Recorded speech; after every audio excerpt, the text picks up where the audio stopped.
From a client standpoint, I would say it's always having their best interest at heart. Because people can read through it if they feel like they're just a deal to you.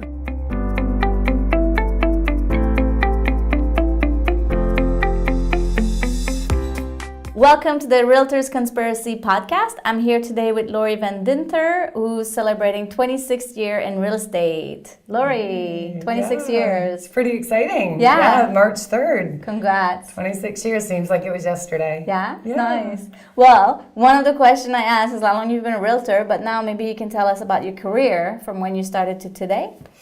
So I've started with Century 21, Philip Austin, which they're not even around anymore. And I was only there 1 year and then joined Remax. So actually this December, it's 25 years with Remax too, which is a pretty big milestone. But it's been a very exciting career. And obviously, you know, as most people, I mean, it's different in this day and age. A lot of people who get their license join a team fairly quickly.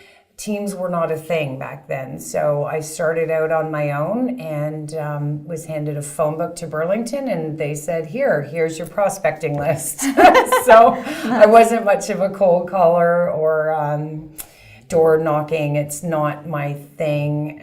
Just immediately from the beginning started to build relationships with people. Yeah. And I think open houses was like, you know, when you don't have a client database, you rely first on your sphere of influence and then do open houses, meet people, and start from there. That's how I started.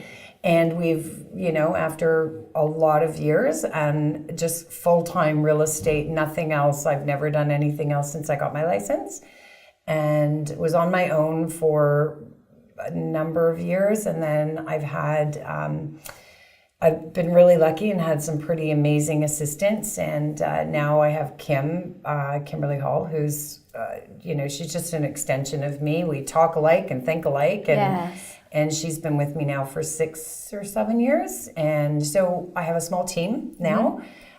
Kim is an integral part of that team, and now we have also an administrative assistant, which is new to us in the last 8 months, and now I'm wondering how I even did anything without her. Yeah, that's very cool. So we like to keep it small because we're very hands-on with all of our clients, not physically hands-on, but doing a lot, just like, just being in tune with every client. There's no passing off. We both, we all work to the greater good of what the client's needs are. Not one of these themes that you put a sign on the lawn, your portrait's there, and then we never see you again. No, you're much that's more not there. our style. No, and I've become friends with so many of my clients over the years, and all of our business is repeat and referral.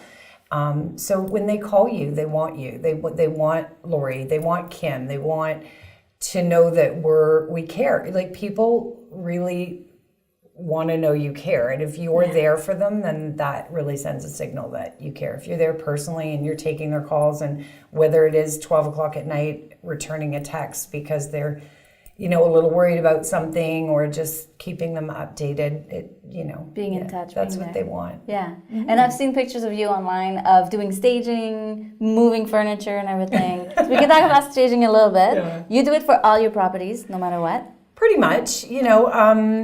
If it's a vacant house and it's priced to sell, there's no sense in bringing a whole bunch of furniture in, because if it's a fixer-upper home anyway, that's my opinion anyway. But every listing that we take, we stage.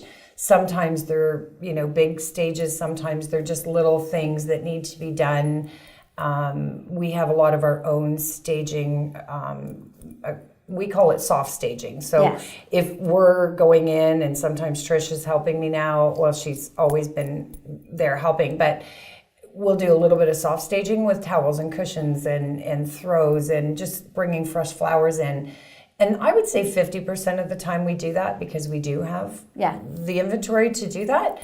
And then the other 50% is a bigger stage, and it requires, a lot of people have great taste in their homes. And so we just work with what they have. We try not to make it daunting on them. Oh, remove all your stuff and we're going to bring in all new stuff. Yeah. And, people also, even though they're open to the idea of staging, they don't want their complete lives put in upheaval. Yeah. So we try to work with what they have and just make what they already have better. Yeah, very cool. You said in another video that you're Remaxer for life. What is it with Remax that you love the most? What is it that Remax gives you as a realtor, an advantage? So it's a very proactive, progressive company. The tools that they provide us to help our clients are second to none in the industry as far as I'm concerned. Yeah. There's a real, we help each other. There's a family element to the company. And because I've spent 25 years building a network and networking with people, not only am I able to help a client who's relocating to another part of the country, Vancouver, Ottawa, I can connect them with a realtor that is a good fit for them because I've met these people. Yeah. And I've built lifelong friendships along the way. So it's been awesome. And we have a lot of fun. Remax people really know how to have a lot of fun. Yes. So, you work hard and you play hard, but it's again about relationships. Yeah. Yeah. Very cool. What's the one thing that made you success throughout that you feel like, I'm glad I did this, this made me successful?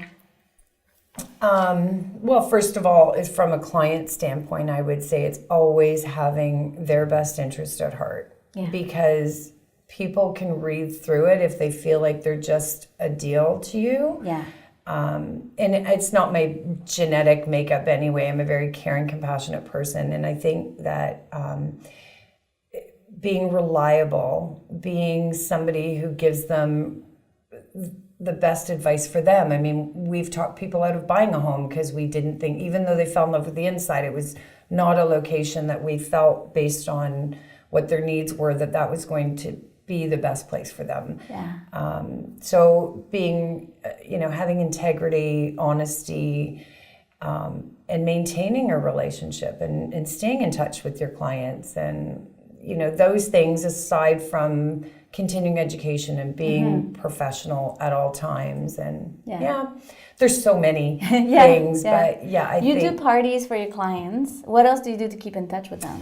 So we try to reach out to our clients besides the parties, so they get party invites. We send them VIP home show tickets. Okay.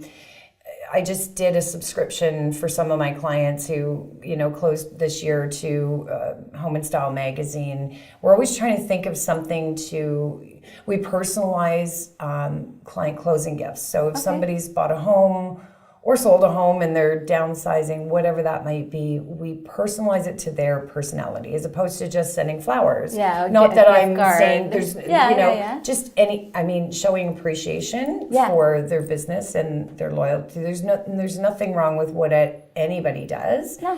But we like to personalize. So if it's a young guy who's just bought his first townhouse, Kim and I had fun doing this huge basket, and he was a Toronto Maple Leafs fan, so, well, who isn't? Oh, maybe not. But we put in tickets in there, and we, just Toronto Maple Leafs stuff and beer steins and all these different craft beers and peanuts and lottery tickets and just fun things, that's right? Fun, yeah. As opposed to if it's an elderly lady that we know she likes to knit, we'll do a basket for that. Or if it's a young couple or, wine enthusiasts, we're always, trying to come up with creative baskets for that, or just whatever we know is going to make them happy. Yeah. What was your background before becoming a realtor? I'm going backwards now. Yeah, that's okay. I was a law clerk, actually, and so I used to do legal real estate. Okay. And it really helped me getting in the business to have an understanding of what's behind the scenes and title searches and surveys and understanding how the lawyers bring the deal from the moment the transaction, they get the paperwork, the agreement of purchase and sale, and everything they do in between. And so it really actually, I find that my clients feel a good level of comfort. I don't ever try to give them a legal advice, but when you know you are a law clerk, when you know the background and what gets done by the lawyer, explaining that to them, they feel Yeah. Like you have some inside knowledge. Yeah. I think this question came because you're so caring, and I find now that I didn't know you were doing the personal basket, but it's part of your listening. You're listening to your clients, caring, taking attention of them. So that is cool. Paramount. Yeah. What does your typical day look like? What do you do on a day-to-day? So I'm not a morning person because I'm a night owl. So it starts with texts and emails typically, and Kim and I connect every morning first thing.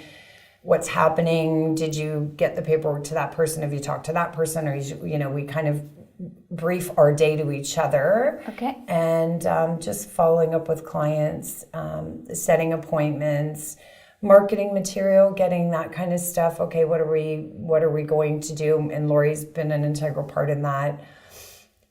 Every day is different. Every day's exciting. Every day, we're trying to help people get where they want to be. Yeah. And there's a lot of background work to that. Yeah, I like it. Yeah. What would be, if I were to be a new realtor, what would you tell a new realtor 3 things you must do when you start real estate to grow your business?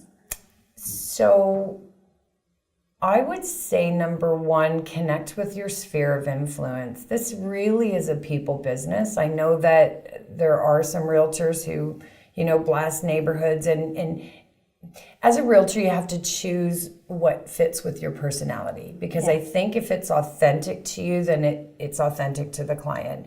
If you are the type of person that just wants to focus on one area and you mass mail it and you just keep doing that, that's not a bad thing. It's called farming in the industry. For me, again, it's building relationships. So you already have relationships, whatever you used to do in your previous career, or your friends. If you were born and raised in Burlington, you've got, a lifetime of friends and family and business associates. And so connect with them and build relationships. And you have to have a value proposition in order for people to believe in you. Anybody can take the real estate course and learn what you have to do paperwork wise and the rules and regulations we're bound by. But what's your why? Why are you doing this? There's a really good book actually that I read, and it's called Start With Why. Okay. Simon Sinek. Yes. And so that really helps if somebody's just starting in the industry. I would recommend they read that book. Mm-hmm.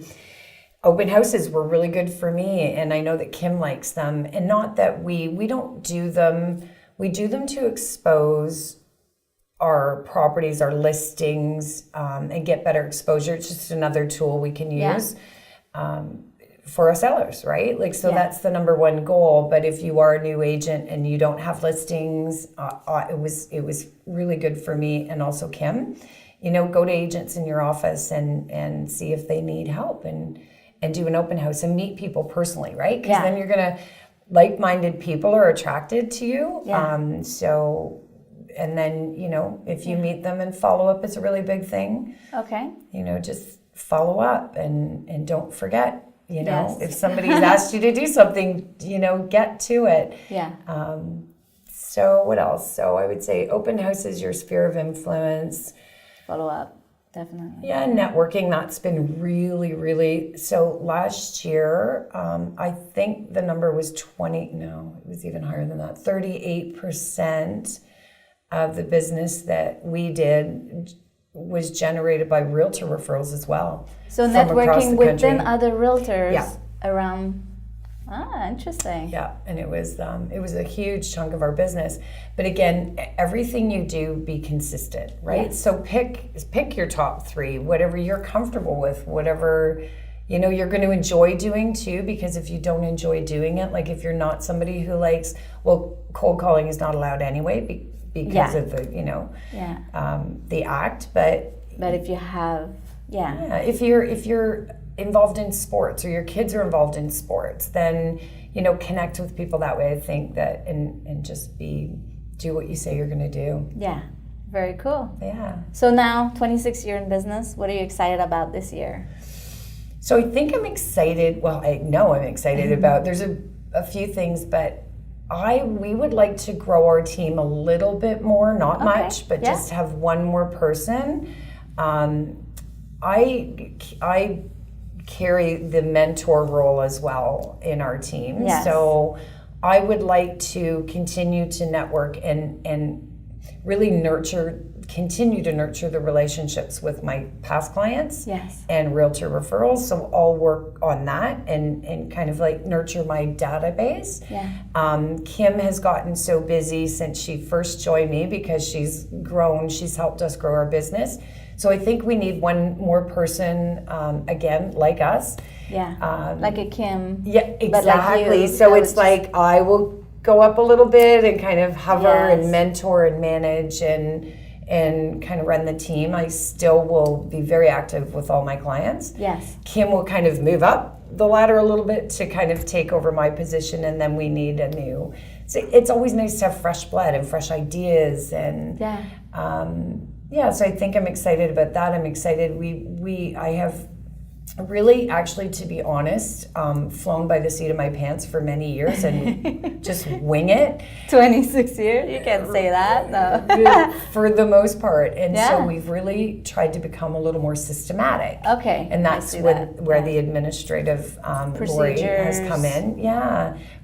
Just to streamline things, right? It doesn't change our connection with our clients or how frequently we talk to them, but it just streamlines things. It actually has made our lives easier. Yeah. Yeah.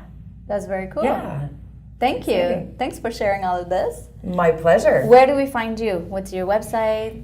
Contact info? So Remax Escarpment, Yes. and we're at 4121 Fairview. Our website is LoriV.com. Okay. So www.LoriV.com. info@LoriV.com is our email address, and Kim and I get copied. Both of us get copied on that email.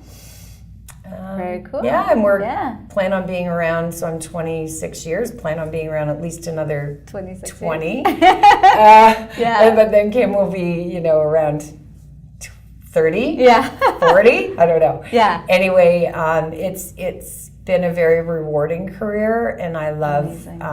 We love what we do. We absolutely love it. I love it. Thank you. Got a great. Thank you for having me today. Yeah. Awesome.